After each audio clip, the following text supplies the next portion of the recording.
They called me the family failure for 15 years, until the day they stepped onto my private jet and realized I was a billionaire. Subscribe for more stories where the underestimated rise, and the tables finally turn. The invitation to the annual Thompson family barbecue sat unopened on my marble kitchen counter. The bold red script caught the glow of the Arizona sunrise through my glass walls. After 15 years of silence, distance, and deliberate invisibility, it was all about to unravel. Not because I wanted it to. I glanced at my phone, rereading the headline that changed everything. Forbes 30 Under 40.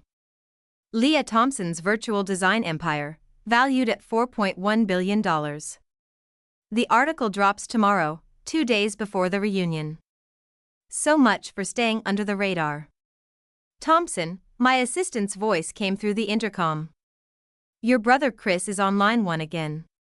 Of course he was. He'd been calling ever since the media blast hit. I sighed and picked up. Hi, Chris. What the hell, Lea? He barked. I just got off the phone with CNBC.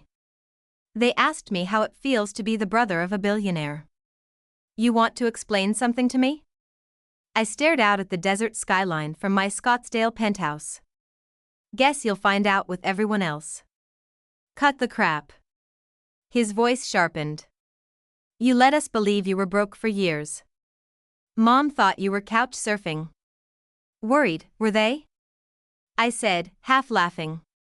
You mean all those lectures about how I was throwing away my future? The sarcasm?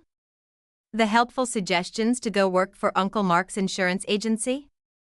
They were just trying to help. No, they were trying to mold me, and you let them. Silence.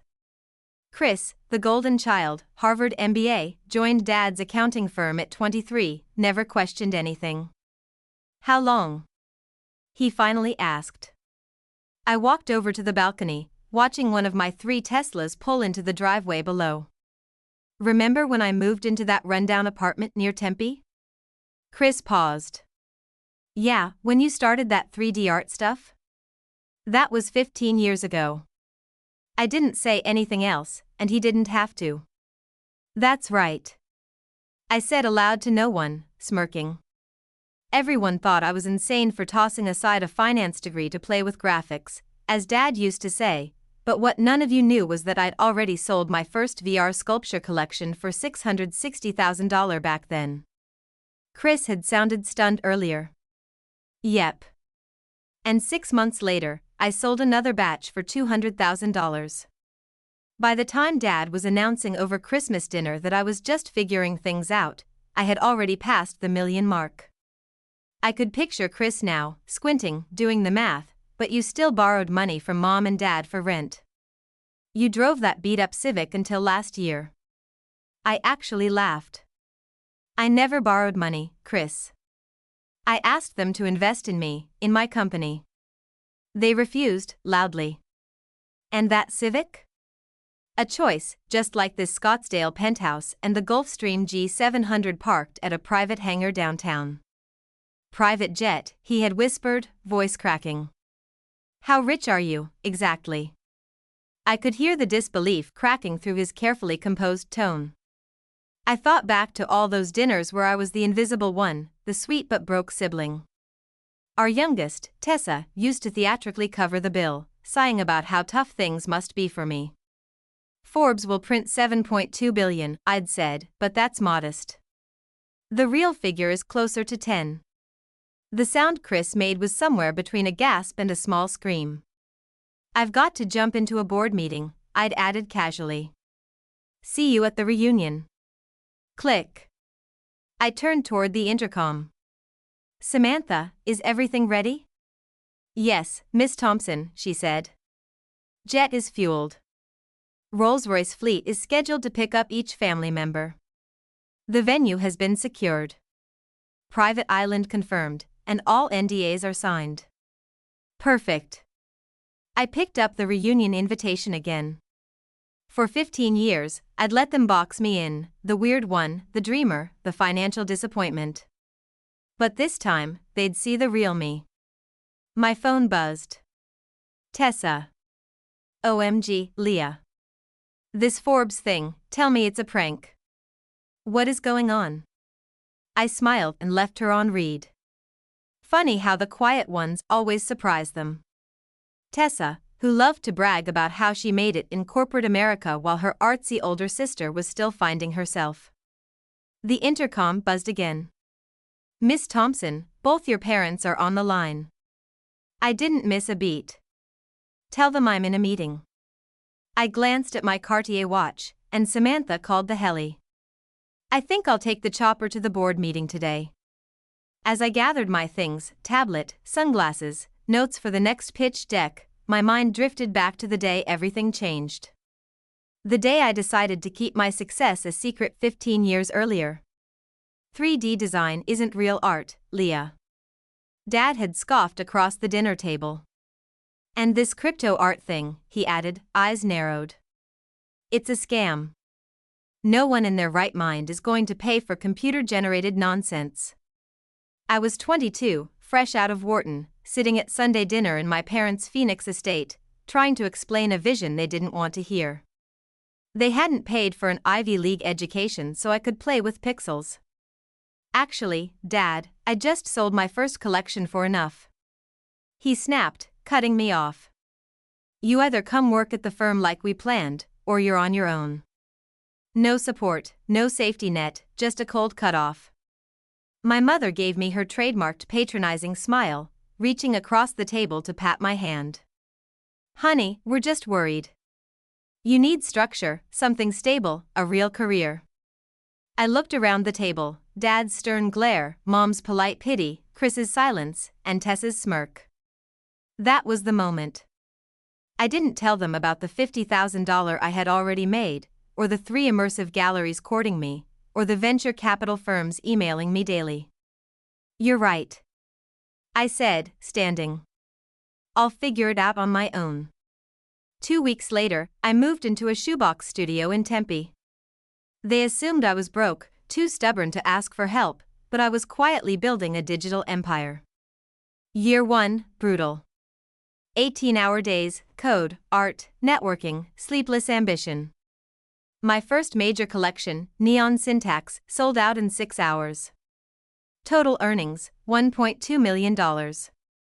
I reinvested every cent, hired engineers, built platforms, revolutionized what digital ownership meant. But every time I visited home, same civic, faded jeans, quiet smile. Let me help with rent, Mom would say. No thanks, I'd reply. I'm doing just fine. And I was more than fine.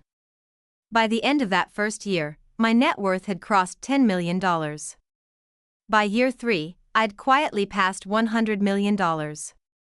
But to my family, I was still just Leah, the idealistic sister who wasted her potential. Now, 15 years later, as I stepped into my private helicopter on the roof of my Scottsdale building, I thought about how the little white lie had grown into a billion-dollar secret. And in 2 days, everything would change. My phone buzzed again. A text from Dad. We need to talk. I smirked and turned off the phone. He'd have to wait. After 15 years of condescending comments and backhanded concern, they were finally about to learn the truth. And I was going to make sure they never forgot it. The Forbes article dropped at exactly 6 a.m. Mountain Standard Time. I was already up, black coffee in hand, laptop open in my sleek home office, a wall of monitors lighting up with chaos in real time. Digital art disruptor. How Leah Thompson quietly built a $10 billion empire. Right under the headline, a photo I personally approved, me in front of my best-selling VR gallery, wearing a custom couture outfit worth more than Tessa's annual salary. The article didn't just reveal my wealth. It mapped out the empire I'd built in silence, the tech platforms, the partnerships, the auctions, the investors. My phone erupted. Tessa, wait. Is this real? 10 billion? Chris, I told you something was up yesterday. Mom, Leah, sweetheart, please call me. Dad, this has to be a mistake, a misprint. Aunt Leah, is our Leah the Leah Thompson? I muted the chat and checked my inbox. Dozens of interview requests, investment pitches, TED Talk invites, but one email stood out from my dad's longtime business partner, Martin Delgado. Leah, I believe there may be strategic value in exploring synergies between Thomson Interactive and Delgado Capital. I understand your father may have had past reservations, but I assure you we're open to evolving. I actually laughed out loud. 3 years ago, I pitched them a collaboration. Martin looked me dead in the eye and said, "We don't gamble on internet gimmicks." My intercom buzzed. "Miss Thomson, your mother is in the lobby. She's quite insistent." I pulled up the security feed. There she was, Elaine Thomson, impeccable as ever in her tailored Chanel, arguing with security like her life depended on it. "Let her up," I sighed. Time to face the first ripple of the storm. Overlooking the Arizona mountains, sunlight pouring through glass walls, and a Keith Haring original hanging behind me, worth more than my parents' entire house, my mother stepped into the penthouse. "Leah," she whispered, her voice shaking. What is all this?" "This is my real home, Mom," I said calmly, handing her a steaming cup of coffee. "Not the modest little condo I keep for family drop-ins." She wandered toward the floor-to-ceiling windows, her heels echoing against polished marble floors. "But how? When? How long have you been living like this?" 15 years, I replied, leaning on the kitchen island. "Since the night you and Dad said digital art was a phase, something no one would ever take seriously." She turned slowly, her perfectly done-up face now clouded with confusion and something else I couldn't quite place. "But we saw you struggling, the tiny apartment, that old Civic, asking for rent help." I gave a dry smile. "I never asked for rent help. I asked you both to invest in my company. There's a difference. And the apartment, the car, all part of the illusion. I played the role you believed, the broke dreamer, the lost one. That was the only version of me you ever accepted." Her lips parted in disbelief. "You lied to us, Leah, for 15 years. "No," I said quietly. "I just didn't correct the story you all chose to believe. You were so sure I was failing. You never looked deeper." She sank slowly into one of my custom leather chairs, her posture collapsing. For the first time in years, she looked her age. "Does anyone else know?" "Just Chris," I said. "He found out when the press release went out. I think he tried to warn you." She nodded. "He called your father. Said it must be a mistake. Some other Leah Thomson." I walked to my desk and handed her a folder. "Here's the proposal I gave Dad 3 years ago. If he'd invested the $1 million I asked for, his share would be worth over $100 million today."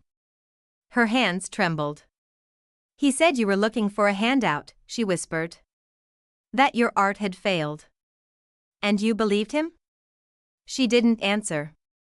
"Did any of you ever come to one of my exhibits? Google my name?"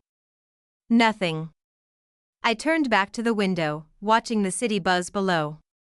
The family reunion is still on, by the way, but I changed the location. I bought out the entire resort. Too public.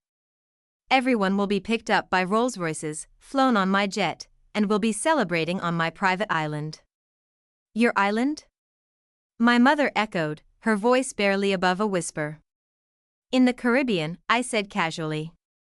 "I bought it last year after closing my first billion-dollar deal." I turned to face her fully.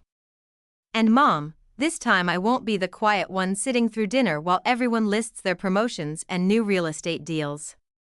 I've got some things to say, too." She stood up slowly, smoothing her silk skirt with trembling hands. "Your father, when he sees all of this," her voice faltered. "He'll have no choice but to admit that his daughter, his artist daughter, built something bigger than anything in the Thomson legacy." I smiled gently. "And Mom, that's just the beginning." I walked her to the elevator, pausing just before the doors opened. "Oh, and one more thing. Remember that Bentley you've always wanted? The one Dad says is too impractical? She looked at me, puzzled. I bought 3 of them last month, I said with a shrug, just because I could. The doors slid closed on her stunned expression. As soon as she was gone, I hit the intercom. Samantha, is everything in place for the reunion? Yes, Miss Thompson, she replied smoothly. Island staff are fully briefed. Each guest will receive a personalized folder documenting every investment offer they declined over the years, along with current valuations. The video timeline of your achievements is finalized and queued for the welcome dinner. Excellent. I picked up my phone, opened the family group chat, and typed a single message. Looking forward to seeing everyone at the reunion. Dress appropriately for a private island. Transportation will be provided. Then I refreshed the stock dashboard on my laptop. My company's value had surged since the Forbes article hit. Another $1 billion added to my net worth before sunrise. I thought of my father in his office right now, trying to process how the daughter he dismissed had quietly become one of the wealthiest women in America. I thought of Tessa, still bragging about her 6-figure salary and Hampton's beach house, blissfully unaware my system could buy her entire life with a week's interest. This reunion, it was going to be unforgettable. My phone buzzed again. A message from Dad. We need to talk before the reunion. Some things are better discussed privately. I typed back, everything will be discussed at the reunion, Dad.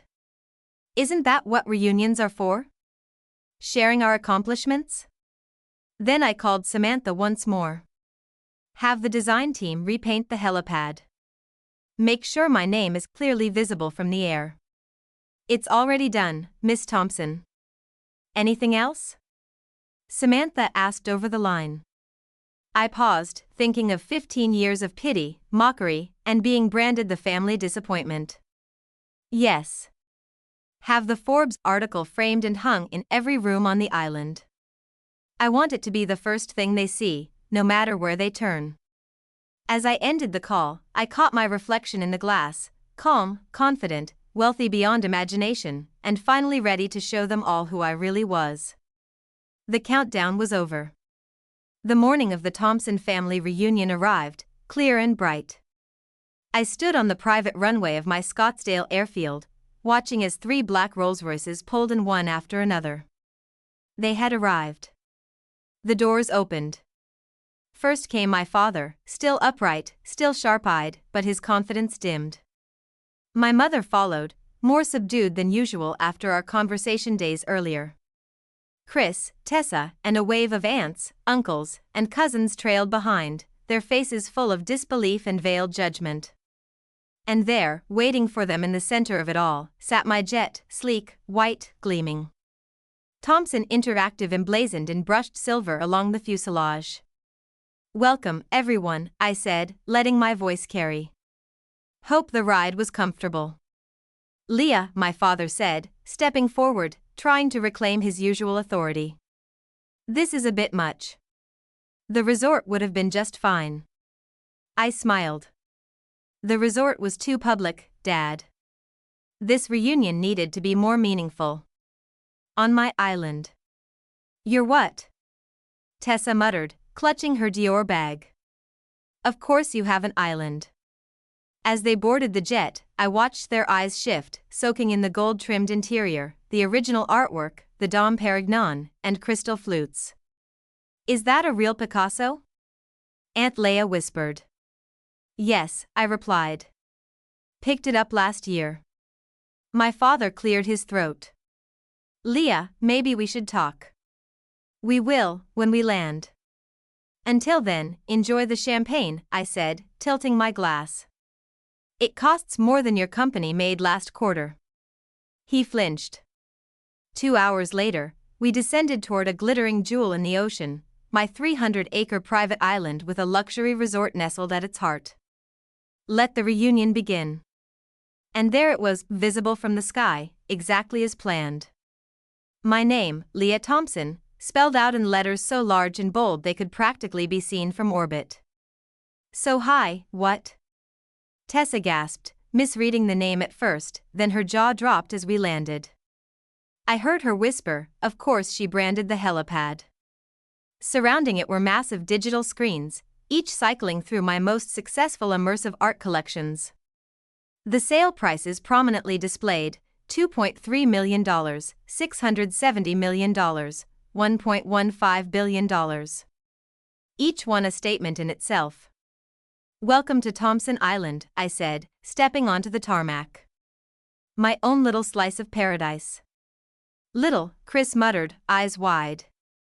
The resort complex that stood before them was a seamless blend of futuristic architecture and untouched Caribbean beauty. "Everyone's rooms are ready," I continued. "There's some reading material waiting in each suite. I suggest you review it before dinner." The reading material was customized. For Dad, a printed timeline of every deal he declined, each missed opportunity annotated with present-day valuations. For Tessa, a comparison of her entire annual salary versus what I earn in interest per day. For Chris, an internal audit showing how much his firm lost by turning down a collaboration with my platform. I gave them an hour to settle in, then summoned them to the main dining hall, a glass-walled space overlooking turquoise waves. The long table sparkled with crystal, silver, and place settings worth more than most cars. And on every wall, the Forbes article, framed, backlit, impossible to ignore. They entered slowly, all pretense of confidence fading. Even their designer outfits looked oddly out of place here. "Please, have a seat," I said warmly. "We have quite a bit to talk about, Leah."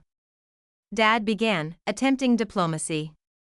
"I think I speak for all of us when I say we're surprised." "Surprised?" I repeated with a soft laugh. "Not angry that I kept this from you? Not disappointed I didn't share the truth? Just surprised?" "We didn't know," Mom murmured. "No, you didn't want to know," I corrected her. "Every time I tried to talk about my work, you changed the subject. Every time I offered you a seat at the table, you dismissed me."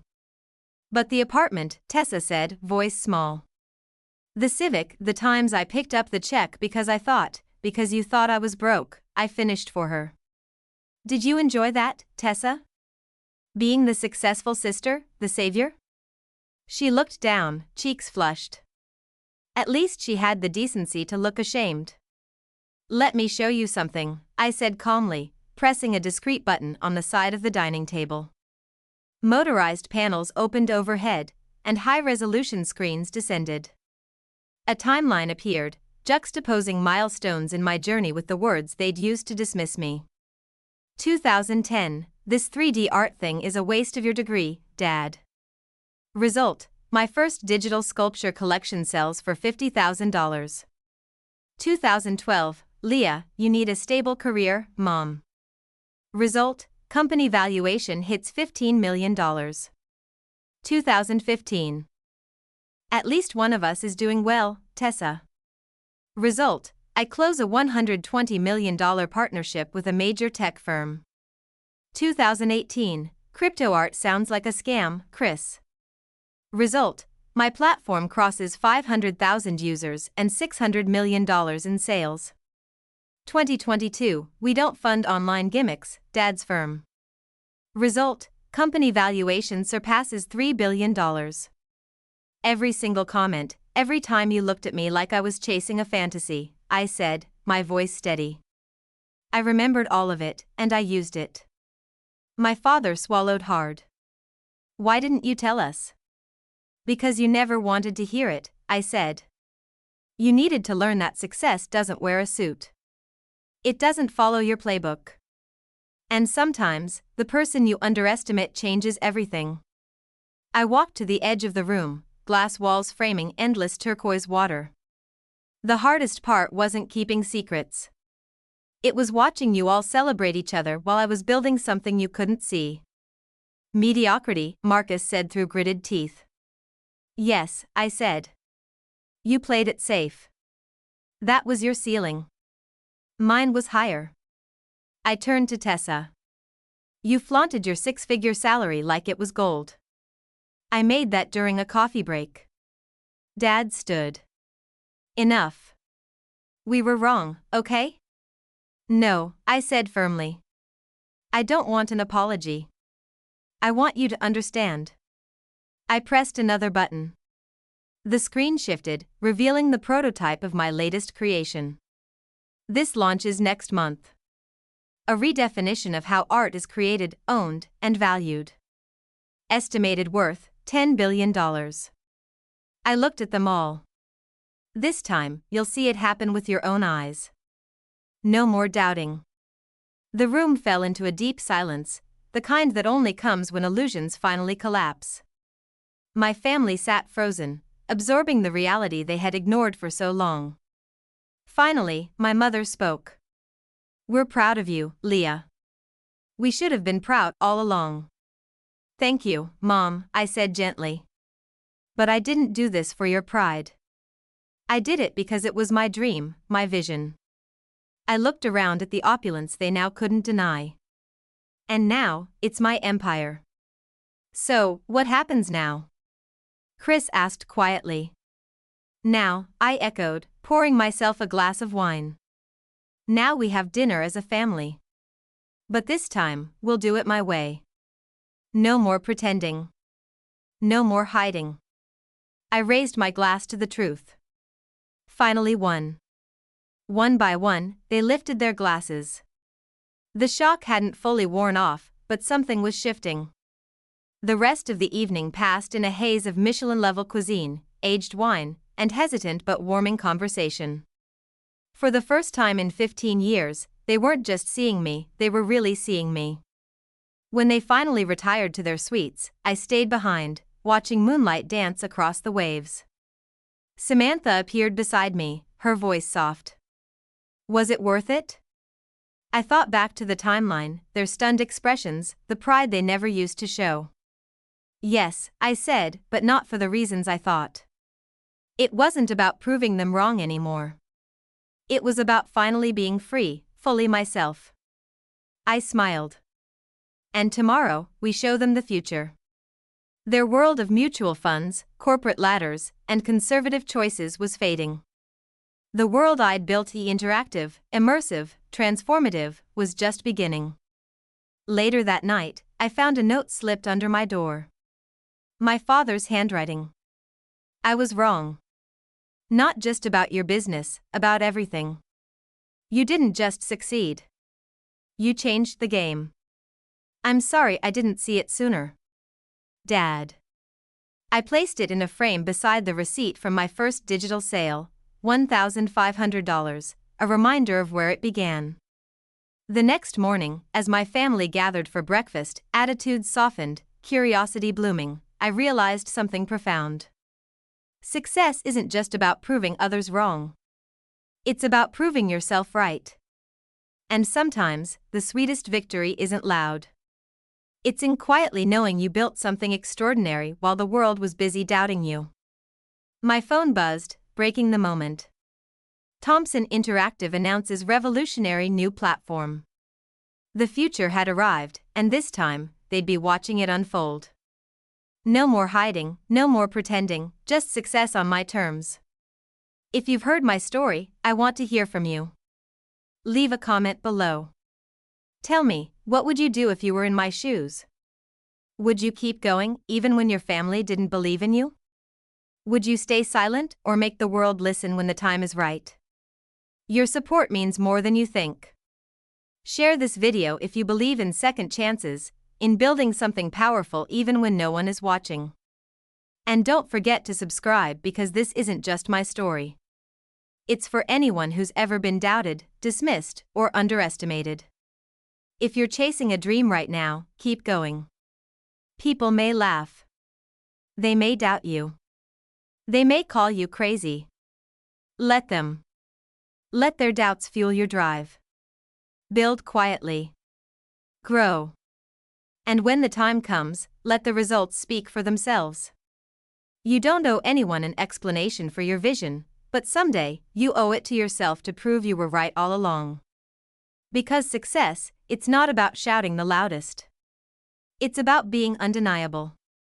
Now, tell me below, what dream are you unwilling to let go?